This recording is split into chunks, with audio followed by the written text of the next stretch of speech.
kartoshka, piyoz, sabzi, olaylik. 165 ming pulim bor ekan. 5 mingimizni yilto'y yo'qlayman. Qolganga ro'zg'orlikda agar boshqa tegma go'sht boshqa bersa. Rahmat berganlar.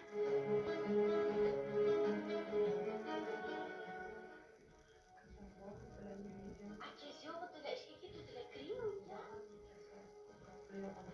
Albatta, faqat 160 ming pulimiz bor. Shu kartaga umiddaman. Rahmat, birlariga ming bersin. Bittasi rahmat. Oltinchi. Buni qara beraki. Serjoni, bu jo'natdan qayerdan oldingiz? Bir taxim bo'l pulma o'sib ovqatga sonlik qildi. Naq 1.600.000 puli ham bor. Bu o'zi singiz kelgandi. Bozorlikka tashlab ketgan pulingizni singizga berib yuborgandim. Rosa o'ylagandim sizga nima deyman deb. Lekin Allohning o'zi sizga javob qaytaribdi. To'g'ri aytishadi. Bir bersang 10 qilib qaytaradi. Ehsonning mukofoti ehson bo'ladi. Eng katta ehson esa oilaga qilish kerak.